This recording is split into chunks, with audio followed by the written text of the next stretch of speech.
Hello all you relationship hackers, here we are in day 24 of the boot camp and we're going to be talking about consent today. So first, let's acknowledge that many people have experienced sexual trauma, sexual abuse, and shame in their lives. And if you want to be a conscious lover, then you need to be able to honor and respect these experiences and work with them in a supportive way that facilitates healing and does not cause further harm. Now this means both to you, yourself, and to your partner. And in order to be a conscious lover, you must master the power and art of consent. Now, it's a double-edged sword. To wield it, you must learn how to own your own consent, and you must foster a foundation of respected consent for your partner. Now, that means you must know yourself and speak up for yourself, and that you must foster a relationship dynamic with your partner that encourages them to give consent to you and withhold consent from you for anything related to sex or life. Now, I find that the easiest way to begin working with it is to listen to your own gut reactions and that nagging little feeling or voice in your head that tells you if you want to do something or not.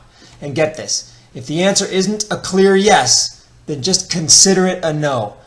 Why would you want to do anything that both you and your partner aren't 100% into anyway? That'd be creepy, sleazy, and it can never be as fun or as fulfilling as doing it when you're both 100% into it and fully on board. Anything short of a full yes is a no, and that means maybe is a no. So part of this is learning to stand up for yourself. Another way to say that is letting go of your tendency to be the way you expect people want you to be, and instead just being real and being who you really are. Rather than going along with what you think someone else wants or whatever they suggest, it means that you say clearly what you do and what you don't want. You have to be your own advocate. No one else is going to do it for you. And it can be super hard, especially if you've never done it before or you were beaten down anytime you did it in your past. And listen, if you're in an abusive relationship right now, then you need to deal with that before exploring the themes that I'm presenting here today. First things first. But that said, it's in your own best interest to take the chance that you might make the other person annoyed or mad or uncomfortable, but the reward for doing it is that you both know better who you are and what your boundaries are, and can then move forward into a future of better honesty and openness with each other. It helps you to not live a lie or a role that you're expected to play. It takes courage, and it can be as simple as saying, "No, I don't feel like doing that tonight. I'd rather do this." It's standing up for yourself. And it's easiest to do it with the little things at first. And the more you do it, the easier it gets. And it's really liberating, and it feels freeing rather than constricting. And if your partner doesn't respect your no, then you are in an abusive relationship and you need help. Now, as you practice speaking up for yourself, you also have to foster that type of honest communication from your partner. Ask them what they want and what they don't want. Help elicit the choices from their lips, in their words.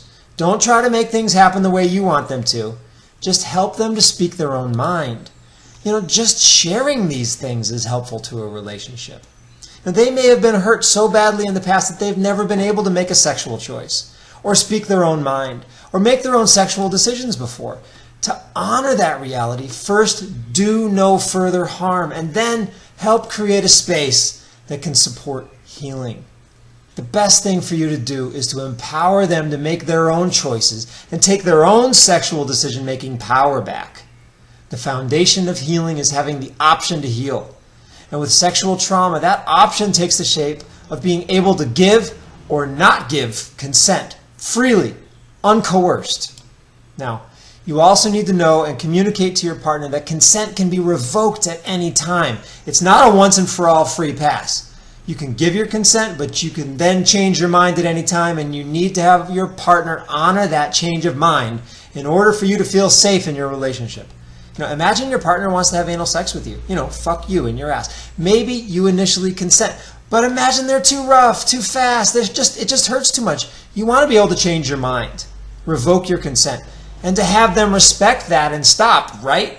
We're not talking masochism here. We're not talking about taking pain and liking it. We're talking about respecting your partner's decisions and being respected by your partner with your decisions and working with your partner in the range of things that they're comfortable doing and you're comfortable doing. That fosters trust. And trust is the strongest foundation that any relationship can have. And when you have trust, anything is possible. Anything. All right, so that's it for today. Remember to keep up with your kegels and go out today and do something you really want to do in your life. Fuck your life. And if you have any questions, please leave me a comment or drop me a line at consciouscock.com. Hasta mañana.